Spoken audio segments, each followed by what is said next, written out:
So hello guys, I am Aditya. Malayalam Tech Factory channel പുതിയൊരു വീഡിയോയിലേക്ക് സ്വാഗതം. So ഏറ്റവും കൂടുതൽ ആൾക്കാർ സ്മാർട്ട്ഫോൺസ് വാങ്ങുന്ന ഒരു പ്രൈസ് കാറ്റഗറിയാണ് അണ്ടർ 20000. സോ അതുകൊണ്ട് തന്നെ 20000 രൂപയ്ക്ക് താഴെ വാങ്ങാൻ സാധിക്കുന്ന ബെസ്റ്റ് 5 സ്മാർട്ട്ഫോൺസിനെ കുറിച്ചാണ് ഇന്നത്തെ വീഡിയോ.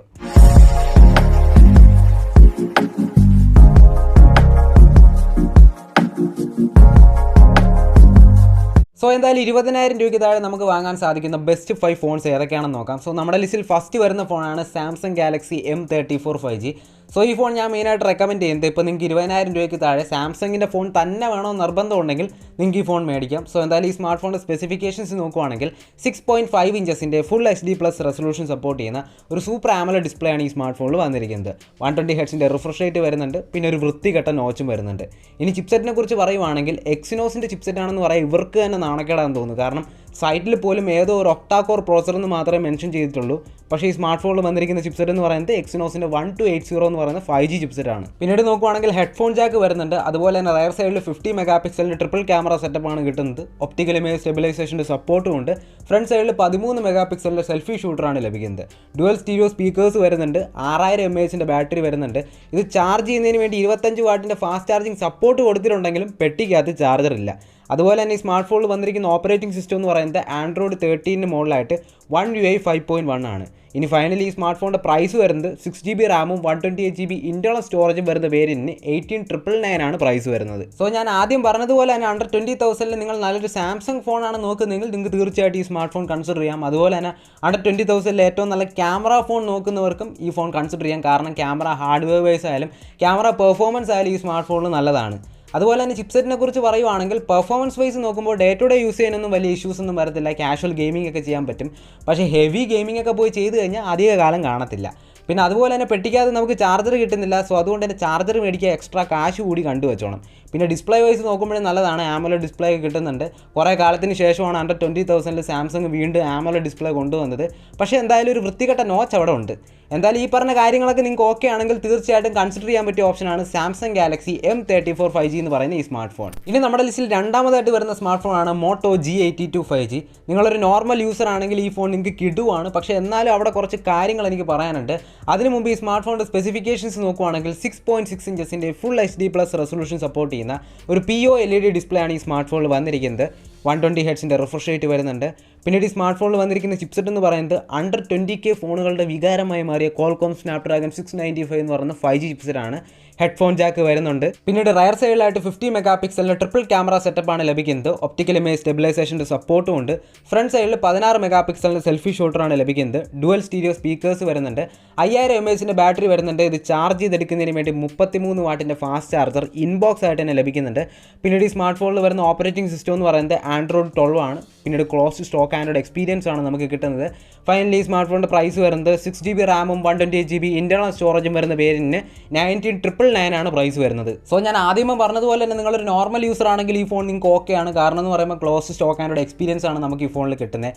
അതുപോലെ തന്നെ പെർഫോമൻസ് വൈസും നല്ലതാണ്. ഡേ ടു ഡേ യൂസ് ചെയ്യാനൊന്നും ഒരു തരത്തിലുള്ള ഇഷ്യൂസും വരില്ല. അതുപോലെ തന്നെ മൾട്ടിമീഡിയ കൺസപ്ഷനും നല്ലതാണ്. സോ അതുകൊണ്ട് തന്നെ മൊത്തത്തിൽ നല്ലൊരു സെറ്റപ്പാണ് ഈ ഫോണിൽ വന്നേക്കുന്നത്. പിന്നെ ആകപ്പാടുള്ള ചെറിയൊരു കൺസേൺ എന്ന് പറയുന്നത് ക്യാമറ പെർഫോമൻസിൻ്റെ കാര്യത്തിലാണ്. സോ ഒരു decent average level camera performance മാത്രമേ നമുക്ക് ഈ ഒരു ഫോണിൽ കിട്ടുന്നുള്ളൂ. സോ അതുകൊണ്ട് തന്നെ ഈ പറഞ്ഞ കാര്യങ്ങളൊക്കെ നിങ്ങൾക്ക് ഓക്കെ ആണെങ്കിൽ തീർച്ചയായിട്ടും കൺസിഡർ ചെയ്യാൻ പറ്റിയ ഓപ്ഷനാണ് മോട്ടോയുടെ G82 5G എന്ന് പറയുന്ന ഈ സ്മാർട്ട് ഫോൺ. ഇനി നമ്മുടെ ലിസ്റ്റിൽ മൂന്നാമതായിട്ട് വരുന്ന ഫോണാണ് iQ C7s 5G. ശരിക്കും പറഞ്ഞാൽ ഇതിൻ്റെ ഒരു ഹയർ വേരിയൻ്റ് ഉണ്ട്, iQ Z7 5G. അതെടുക്കുന്നതായിരിക്കും കുറച്ചുകൂടെ ബെറ്റർ. അതിൻ്റെ കാര്യം എന്തോന്ന് ഞാൻ പറയാം. ഇനി എന്തായാലും ഈ ഫോണിൻ്റെ സ്പെസിഫിക്കേഷൻസ് നോക്കുവാണെങ്കിൽ 6.38 ഇഞ്ചസിൻ്റെ ഫുൾ HD+ റെസൊല്യൂഷൻ സപ്പോർട്ട് ചെയ്യുന്ന ഒരു സൂപ്പർ ആമോലെഡ് ഡിസ്പ്ലേ ആണ് ഈ സ്മാർട്ട് ഫോണിൽ നമുക്ക് ലഭിക്കുന്നത്. 90 ഹെർട്സിൻ്റെ റിഫ്രഷ് റേറ്റ് വരുന്നുണ്ട്. പോരാനായിട്ട് ഒരു വൃത്തികെട്ട നോച്ചും അവിടെ വരുന്നുണ്ട്. പിന്നീട് ഞാൻ നേരത്തെ പറഞ്ഞതുപോലെ തന്നെ ഈ ഫോണിൽ വന്നിരിക്കുന്ന ചിപ്സെറ്റ് എന്ന് പറയുന്നത് അണ്ടർ 20K ഫോണുകളുടെ വികാരമായി മാറിയ Qualcomm Snapdragon 695 എന്ന് പറയുന്ന 5G ചിപ്സെറ്റ് ആണ്. പിന്നെ അതുപോലെ തന്നെ ഹെഡ്ഫോൺ ജാക്ക് വരുന്നുണ്ട്. പിന്നീട് റയർ സൈഡിലായിട്ട് 64 മെഗാ പിക്സലിൻ്റെ ഡുവൽ ക്യാമറ സെറ്റപ്പാണ് ലഭിക്കുന്നത്. ഒപ്റ്റിക്കൽ ഇമേജ് സ്റ്റെബിലൈസേഷൻ്റെ സപ്പോർട്ട് വരുന്നുണ്ട്. പക്ഷേ ഡുവൽ ക്യാമറ സെറ്റപ്പ് എന്ന് പറയുമ്പോഴത്തേക്ക് അൾട്രാ വൈഡ് ആംഗിൾ ക്യാമറ ഇല്ല. 2 മെഗാ പിക്സലിൻ്റെ ഒരു യൂസ്ലെസ് ആയിട്ടുള്ള സാധനമാണ് കൊടുത്തേക്കുന്നത്. പിന്നെ അതുപോലെ തന്നെ ഫ്രണ്ട് സൈഡിലായിട്ട് 16 മെഗാ പിക്സലിൻ്റെ സെൽഫി ഷൂട്ടർ ലഭിക്കുന്നുണ്ട്. 4500 mAh ബാറ്ററി ലഭിക്കുന്നുണ്ട്. ഇത് ചാർജ് ചെയ്തെടുക്കുന്നതിന് വേണ്ടി 44 വാട്ടിൻ്റെ ഫാസ്റ്റ് ചാർജർ ഇൻബോക്സ് ആയിട്ട് തന്നെ കൊടുത്തിട്ടുണ്ട്.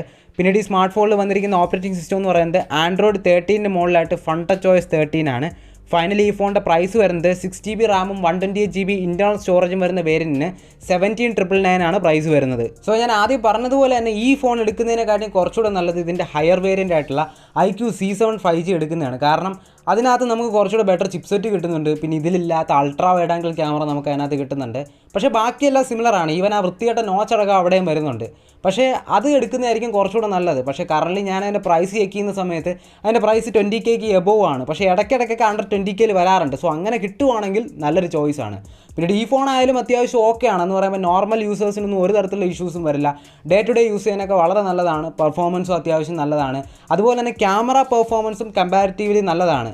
ഈവൻ ആ ഒരു അൾട്രാ വൈഡ് ആംഗിൾ ക്യാമറ ഇല്ലെങ്കിൽ പോലും സാംസങ് കഴിഞ്ഞാൽ പിന്നെ ഈ ഒരു ബഡ്ജറ്റിൽ നല്ല ക്യാമറ പെർഫോമൻസ് തരുന്ന 2 ബ്രാൻഡുകളാണ് വിവോയും ഐക്യൂവും. പിന്നെ അതുപോലെ തന്നെ ഈ പറയുന്ന കാര്യങ്ങളൊക്കെ നിങ്ങൾക്ക് ഓക്കെ ആണെന്നുണ്ടെങ്കിൽ തീർച്ചയായിട്ടും കൺസിഡർ ചെയ്യാൻ പറ്റിയ ഓപ്ഷനാണ് ഐക്യൂൻ്റെ C7S 5G എന്ന് പറയുന്ന ഈ ഫോൺ. ഇനി നമ്മുടെ ലിസ്റ്റിൽ 4ാമതായിട്ട് വരുന്ന ഫോണാണ് റിയൽമി നാർസോ 60 5G. ശരിക്കും പറയുവാണെങ്കിൽ ഈ ഫോണിൻ്റെ ക്യാമറ സെറ്റപ്പ് കൂടി നല്ലതായിരുന്നെങ്കിൽ ഈ പ്രൈസ് റേഞ്ചിൽ തന്നെ നല്ലൊരു ഓൾറൗണ്ടർ ഫോൺ ആയേനെ. എനിവേ എന്തായാലും ഈ ഫോണിൻ്റെ സ്പെസിഫിക്കേഷൻസ് നോക്കുവാണെങ്കിൽ 6.43 ഇഞ്ചസിൻ്റെ ഫുൾ HD+ റെസൊല്യൂഷൻ സപ്പോർട്ട് ചെയ്യുന്ന ഒരു സൂപ്പർ ആമോലെഡ് ഡിസ്പ്ലേ ആണ് ഈ സ്മാർട്ട് ഫോണിൽ വന്നിരിക്കുന്നത്. 90 ഹെർട്സിൻ്റെ റിഫ്രഷ് റേറ്റ് വരുന്നുണ്ട്. പിന്നീട് ഈ ഫോണിൽ വന്നിരിക്കുന്ന ചിപ്സെറ്റ് എന്ന് പറയുന്നത് മീഡിയാടെക്കിൻ്റെ ഡിമെൻസിറ്റി 6020 എന്ന് പറയുന്ന 5G ചിപ്സെറ്റാണ്. നമ്പറിൻ്റെ വലിപ്പം കേട്ട് ആരും ഞെട്ടേണ്ട ആവശ്യമില്ല. കാരണം ഈ പ്രൈസ് റേഞ്ചിൽ അത്യാവശ്യം നല്ലൊരു പെർഫോമൻസ് തരുന്ന ചിപ്സെറ്റ് അത്രയേ ഉള്ളൂ.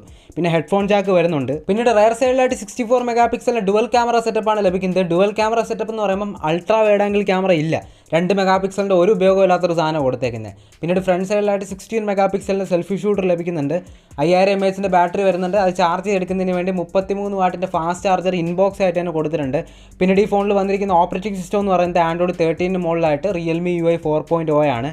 ഫൈനലി ഈ ഫോണിൻ്റെ പ്രൈസ് വരുന്നത് 8GB റാമും 128GB ഇൻറ്റേർണൽ സ്റ്റോറേജും വരുന്ന വേരിയൻറ്റിന് 17,999 ആണ് പ്രൈസ് വരുന്നത്. സോ ഞാൻ ആദ്യം പറഞ്ഞതുപോലെ തന്നെ ഈ ഫോണിൻ്റെ ക്യാമറ സെറ്റപ്പ് കൂടി അടിപൊളിയായിരുന്നെങ്കിൽ ഞാൻ തീർച്ചയായിട്ടും അണ്ടർ 20Kയിൽ നല്ലൊരു ഓൾറൗണ്ടർ ഫോണെന്ന് പറഞ്ഞേനെ.